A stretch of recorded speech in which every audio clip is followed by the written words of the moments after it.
Hi friends, welcome back to my channel. இன்றைக்கி நம்ம take it easy study சேனலில் பார்க்க போகிற வீடியோ என்னென்னா பாடம் 2 அழகு.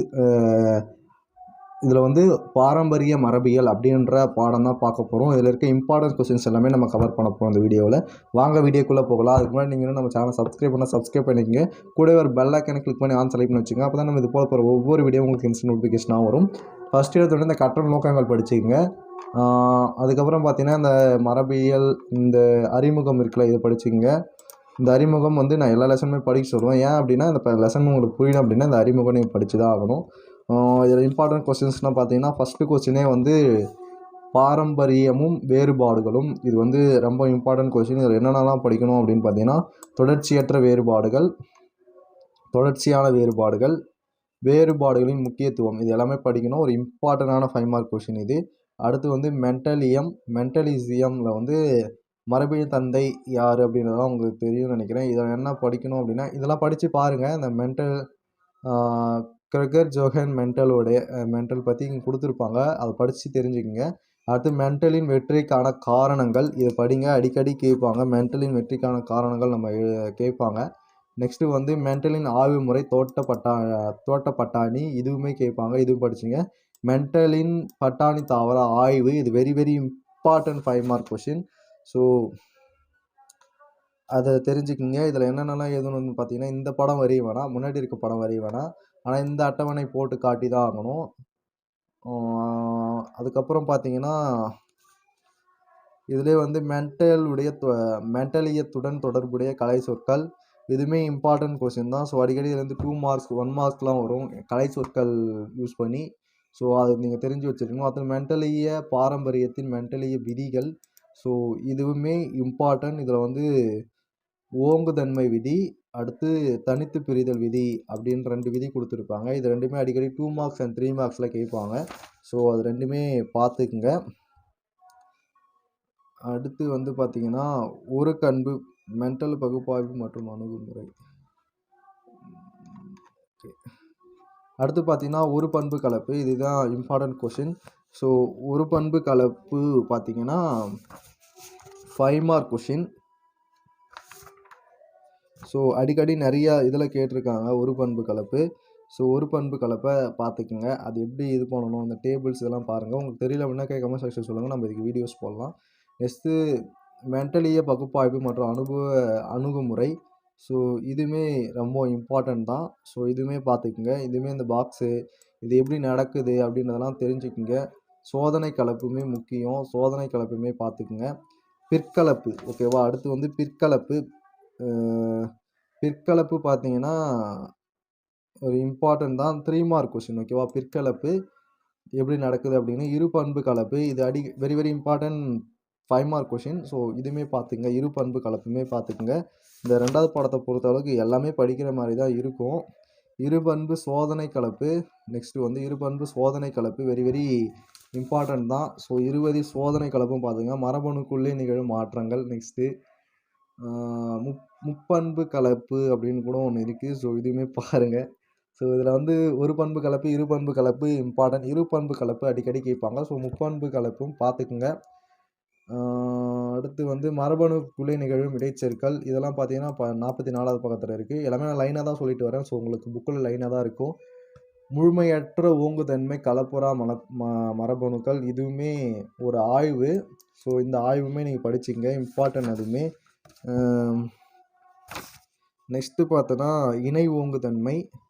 இணை ஓங்குதன்மை பார்த்தீங்கன்னா 46வது பக்கத்தில் இருக்குது. 46வது பக்கத்தில் இணை ஓங்குதன்மை, இதுவுமே இம்பார்ட்டன்ட் தான். இணை ஓங்குதன்மை அப்படின்னா என்னென்னு படிச்சிங்க, 2 மார்க் கொஸ்டினில் கேட்பாங்க. நெக்ஸ்ட்டு வந்து கொல்லி மரபணுக்கள் அப்படின்னா என்னென்னு பார்த்துக்குங்க. அதுமாதிரி 2 மார்க் கொஸ்டின் கேட்பாங்க, 3 மார்க்லையும் கேட்பாங்க. கொல்லி மரபணுக்கள் வந்து 3 மார்க்கில் கேட்க அதிக சான்ஸ் இருக்குது. ஸோ இந்த படம்லாம், இந்த பாக்ஸ்லாம் பார்த்துக்குங்க. நெக்ஸ்ட்டு வந்து பல்கூறுத்தன்மை, ஒரு தனி மரபணு பல பண்பு கூறுகளை கடத்தும் நிகழ்வு. இது வந்து அடிக்கடி கேட்பாங்க, 2 மார்க் கொஸ்டினில் கேட்பாங்க. அடுத்து வந்து மரபணுக்களுக்கிடையே நிகழும் இடைச்செருக்கள். ஸோ இதுவுமே ஒரு இம்பார்ட்டன்ட் 5 மார்க் கொஸ்டின். இந்த இதெல்லாம் பார்க்கணும். வெள்ளைக்கனி, மஞ்சள் கனி, இதில் என்ன நடக்குது அப்படின்றதெல்லாம் பார்க்கணும். நெக்ஸ்ட்டு வந்து இது வந்து ரொம்ப ரொம்ப இம்பார்ட்டண்டான ஒரு 5 மார்க் கொஸ்டின். பால் கார்னிய பாரம்பரியம். ஸோ இது நிறையா கொஸ்டின் பேப்பரில் நான் இந்த பார்த்துருங்க. ஸோ கண்டிப்பாக நீங்கள் படிச்சிருங்க. கண்டிப்பாக கொஸ்டின் பேப்பரில் வந்துடும். ஸோ அதனால் நீங்கள் படிச்சிருங்க. பேஜ் நம்பர் பார்த்தீங்கன்னா 48 இருக்குது. ஸோ கண்டிப்பாக அதை படிச்சிருங்க. அந்த படம்லாம் வரையணும். நெக்ஸ்ட் கொஸ்டின் பார்க்கலாம். நெக்ஸ்ட் வந்து பல்காரிய பாரம்பரியம் படிச்சிட்டோமா. அடுத்து என்னன்னா குரோமோசோம் தவிர்த்த பாரம்பரியம். இதுவுமே ஒரு இம்பார்ட்டன்ட் 5 மார்க் கொஸ்டின் தான். ஸோ இதுவுமே பார்த்துக்கங்க. இதில் வந்து ஒரு இம்பார்ட்டன்ட் 3 மார்க் கொஸ்டினுமே உள்ளே இருக்குது. அதுவுமே சொல்கிறேன் பாருங்கள். Important 3 mark question. முதுமரபு மீட்சி என்றால் என்ன அப்படின்றது ஒரு 3 மார்க் கொஸ்டின் கேட்பாங்க. அடிக்கடி கேட்பாங்க 3 மார்க் கொஸ்டின். ஸோ இதுவுமே பார்த்துக்குங்க. அவ்வளோதான். பாட சுருக்கம் வந்துடுச்சு. பாட சுருக்கம் ஃபுல்லாக படிங்க. உங்களுக்கு இந்த பாடத்தில் என்னென்னலாம் இருக்குது அப்படின்றத சுருக்கமாக சொல்லியிருப்பாங்க. நெக்ஸ்ட் இந்த புக் பேக் கொஸ்டின்ஸ்லாம் உங்களுக்கு ஆன்சர் தெரிஞ்சிருக்கும்னு நினைக்கிறேன். தெரியல அப்படின்னா கமெண்ட் செக்ஷனில் சொல்லுங்கள். நம்ம நெக்ஸ்ட் வீடியோஸில் அதை கிளியர் பண்ணலாம். ஸோ இவ்வளோதான் செகண்ட் யூனிட்கான இம்பார்ட்டன்ஸ் கொஸ்டின்ஸ் எல்லாமே நம்ம கவர் பண்ணிட்டோம். ஸோ வேறு என்ன டவுட்ஸ் இருக்குது, கொரீஸ் இருக்குது அப்படின்னா கமெண்ட் செக்ஷனில் சொல்லுங்கள். கண்டிப்பாக நம்ம அதுக்கு ரிப்ளை பண்ணுவோம். மற்றபடி நம்ம சேனல் இன்னும் நீங்கள் சப்ஸ்கிரைப் பண்ணால் அதை பண்ணிவிடுங்க. அப்போ தான் இது போல் நிறைய இன்ட்ரெஸ்டிங்கான வீடியோஸ் உங்களால் பார்க்க முடியும். உங்கள் ஃப்ரெண்ட்ஸ்க்கும் இந்த வீடியோ ஷேர் பண்ணி அவங்களும் படிக்கிறதுக்கு ஹெல்ப் பண்ணுங்கள். இந்த வீடியோ மூலிமா எதனா ஒரு விஷயத்தை நீங்கள் கற்றுக்கிட்டீங்க, எதனா ஒரு யூஸ்ஃபுல்லாக இந்த வீடியோ இருந்துச்சு அப்படின்னு நீங்கள் நினச்சிங்க அப்படின்னா இந்த வீடியோக்கு நீங்கள் ஒரு லைக் கொடுக்கலாம். ஸோ வேறு என்ன டவுட்ஸ் இருந்தாலும் கமெண்ட் செக்ஷன் கேளுங்க. அடுத்து ஒரு நல்ல வீடியோஸில் பார்க்கலாம். டாடா, bye bye. Hi friends, welcome back to my channel. இன்றைக்கி நம்ம டேக் ஸ்டடி சேனலில் பார்க்க போகிற வீடியோ என்னென்னா 12ஆம் வகுப்பு உயிரி தாவரவியலில் இருக்க பாடம் 8 சுற்றுச்சூழல் பிரச்சனைகள். சுற்றுச்சூழலில் என்னென்ன பிரச்சனைகள்லாம் இருக்குது அப்படின்றதெல்லாம் இந்த பாடத்தில் கொடுத்துருப்பாங்க. இதில் இருக்க எல்லா இம்பார்ட்டன்ஸ் கொஸ்டின்ஸுமே இந்த வீடியோவில் நம்ம பார்க்க போகிறோம். வாங்க வீடியோக்குள்ளே போகலாம். இந்த எக்ஸாம் டைமில் உங்களுக்கு ரொம்ப யூஸ்ஃபுல்லாக இருக்கும் இந்த வீடியோ. ஸோ இந்த வீடியோ உங்கள் ஃப்ரெண்ட்ஸ்க்கும் ஷேர் பண்ணி விடுங்க. அவங்களுக்கும் ரொம்ப படிக்கிறதுக்கு யூஸ்ஃபுல்லாக இருக்கும். ஸோ வாங்க வீடியோக்குள்ளே போகலாம். அதுக்கு நீங்கள் நம்ம சேனலை சப்ஸ்கிரைப் பண்ணிக்க, கூட ஒரு பெல் ஐக்கான் கிளிக் பண்ணி ஆன் பண்ணி வச்சுங்க. அப்போ தான் இது போல போகிற ஒவ்வொரு வீடியோவும் உங்களுக்கு இன்ஸ்டன்ட் நோட்டிஃபிகேஷனாக வரும். சுற்றுச்சூழல் பிரச்சனைகள், இதில் வந்து கற்றல் நோக்கங்கள் படிச்சுக்கங்க. உள்ளே என்ன இருக்குன்னு பார்த்துங்க. அறிமுகம் கொடுத்துருக்காங்க பாருங்கள், இது படிச்சுங்க. நான் எல்லாத்துலேயுமே அறிமுகம் படிக்க சொல்லுவேன். ஏன்னா அறிமுகம் படித்தா உங்களுக்கு பாடம் ரொம்ப யூஸ்ஃபுல்லாக இருக்கும். அடுத்து செயல்பாடுன்னு சொல்லி ஒன்று கொடுத்துருக்காங்க பாருங்கள். இது வந்து செயல்பாடு செஞ்சு பாருங்கள், உங்களுக்கு ரொம்ப யூஸ்ஃபுல்லாக இருக்கும். நெக்ஸ்ட்டு வந்து தீவிர மக்கள் தொகை அதிகரிப்பால் உணவுப் பொருட்கள், நார்கள், எரிபொருட்கள் போன்றவற்றின் தேவை அதிகரிக்கிறது அப்படின்றது இது கொடுத்துருக்காங்க பாருங்கள். இது வந்து 1 மார்க்கில் கேட்க சான்ஸ் இருக்குது. மக்கள் தொகை அதிகரிப்பால் என்னென்ன ப்ராப்ளம் வருதுன்னு 2 மார்க்கில் கூட கேட்கலாம். 1 மார்க்கில் நிறைய கேட்பாங்க. நெக்ஸ்ட்டு வந்து ஒரு இம்பார்ட்டன்ட் கொஸ்டின் தான் பசுமை இல்ல விளைவுகள், புவி வெப்பமடைதல். ஸோ இது வந்து ஒரு வெரி இம்பார்ட்டன்ட் 5 மார்க் கொஸ்டின். இது ரொம்ப எது முக்கியம் அப்படின்னு பார்த்தீங்கன்னா பசுமை விளைவை உண்டாக்கும் மனித செயல்பாடுகள் என்னென்ன இருக்குது அப்படின்றது. ஸோ இது மொத்தமாக படிச்சுக்கங்க. 5 mark important 5 mark question. So இது ஃபுல்லாக படிச்சுங்க. மேகங்கள் மற்றும் இந்த உங்களுக்கு தெரியுமான்ற பாக்ஸ்லாம் நீங்கள் பார்த்துக்கங்க. அது ரொம்ப முக்கியம். அது வந்து 1 மார்க்லாம் அதிகமாக கேட்க சான்ஸ் இருக்குது. அடுத்து வந்து புவி வெப்பமடைதலின் விளைவுகள். இது வந்து ஒரு 3 மார்க் கொஸ்டின். புவி வெப்பமயமாதலின் விளைவுகள் அப்படின்றது 3 பாயிண்ட் கொடுத்துருப்பாங்க. பசுமை இல்ல வாழ்வுக்கு வெளியிடும் மூலங்கள் அப்படின்னு சொல்லிட்டு என்னென்ன வெளியிடுதுன்னு சொல்லி கொடுத்துருப்பாங்க. கார்பன், மீத்தேன், நைட்ரஜன் ஆக்சைடு, அந்த மாதிரி 3 இது வெளியிடுது. ஸோ இந்த 3மே வந்து தனித்தனியாக 3 மார்க்ஸில் கேட்பாங்க. பசுமையில் வாழ்வுகள் வெளியிடும் மூலங்கள் அப்படின்ற மொத்தமாக கேட்டாங்கன்னா 5 மார்க் கொஸ்டின் கேட்பாங்க. ஒரு இம்பார்ட்டன்ட் கொஸ்டின். அடுத்து வந்து புவி வெப்பமடைதலை தடுக்கும் வழிமுறைகள், என்னென்ன வழிமுறைகள்லாம் தடுக்கலாம் அப்படின்னு சொல்லிட்டு கொடுத்துருக்காங்க. இது வந்து 3 மார்க் கொஸ்டின், ரொம்ப இம்பார்ட்டன்ட். அடுத்து வந்து ஓசோன் குறைத்தல்.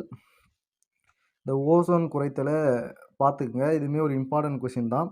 இது வந்து அதிகமாக 1 மார்க்ஸ் நிறைய கேட்டிருக்காங்க. ஸோ இங்கே பார்த்தீங்கன்னா ஒரு இம்பார்ட்டன்ட் 1 மார்க் இருக்குது. செப்டம்பர் 16 உலக ஓசோன் தினம். இது பண்ணிங்க. இது 1 மார்க்கில் கேட்க நிறைய சான்ஸ் இருக்குது. இந்த ஓசோன் படத்தில் வந்து நிறைய 1 மார்க்ஸ்லாம் கேட்பாங்க. ஸோ ஓசோன் படம் பற்றி பார்த்துங்க.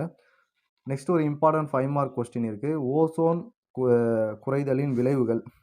ஸோ ஓசோன் சிதைவுன்னு சொல்லிட்டு நீங்கள் கேள்விப்பட்டிருப்பீங்க. இது ஓசோன் குறைவு அப்படின்னா வந்து அதோட கனம் குறைஞ்சிக்கிட்டே வருது. அதை தான் ஓசோன் குறைதலின் விளைவு அப்படின்னு சொல்லிட்டு கரெக்டாக கொடுத்துருக்காங்க. இது ஒரு இம்பார்ட்டன்ட் 5 மார்க் கொஸ்டின். ஸோ இதை பார்த்துக்குங்க. அடுத்த கொஸ்டின் பார்த்தீங்கன்னா வேளாண் காடுகள் வந்து 2 மார்க் கேட்பாங்க. வேளாண் காடுகள்லாம் என்ன அப்படின்னு சொல்லிட்டு அதை பார்த்துங்க. வேளாண் காடுகளின் நன்மைகள். ஸோ இது வந்து இம்பார்ட்டன்ட் கொஸ்டின். ஸோ அதை பார்த்துக்குங்க. வேளாண் காடுகளின் நன்மைகள் என்னென்னலாம் இருக்குது அப்படின்றத பார்த்துக்குங்க. அது வந்து நம்மளுக்கு ரொம்ப இம்பார்ட்டன்ட் கொஸ்டின்.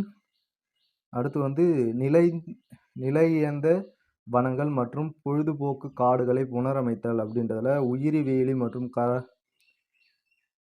புரத வங்கி, உயிரி வேலி மற்றும் காப்பரான தீவன மரங்கள் இதெல்லாம் வந்து கொடுப்பாங்க. இதெல்லாம் வந்து 3 மார்க்ஸில் கேட்பாங்க, தனித்தனியாக கேட்பாங்க ரெண்டையுமே. ஸோ அதெல்லாம் பார்த்துக்குங்க. அடுத்து பார்த்தீங்க அப்படின்னா சமூக காடுகள். சமூக காடுகள் வந்து ஒரு இம்பார்ட்டன்ட் 5 மார்க் கொஷின். ஸோ சமூக காடுகளையும் பார்த்துக்குங்க. அந்த சமூக காடுகளுமே ஒரு இம்பார்ட்டன்ட் 5 மார்க் கொஷின் தான். ஸோ இதில் வந்து வன விரிவாக்க மையங்களின் முக்கிய செயல்பாடுகள் என்னன்னு சொல்லிட்டு கொடுத்துருக்காங்க பாருங்கள். இது ஒரு இம்பார்ட்டன்ட் 3 மார்க் கொஷின். வன விரிவாக்க மையங்களின் முக்கிய செயல்பாடுகள். அடுத்து வந்து காடழிப்பு. காடழிப்பில் வந்து காடு அழிப்பதற்கான காரணங்கள் 3 மார்க் கொஷின். காடு அழிப்பு அப்படின்னா என்னன்றது 2 மார்க் கொஷின். அப்புறம் வந்து காடு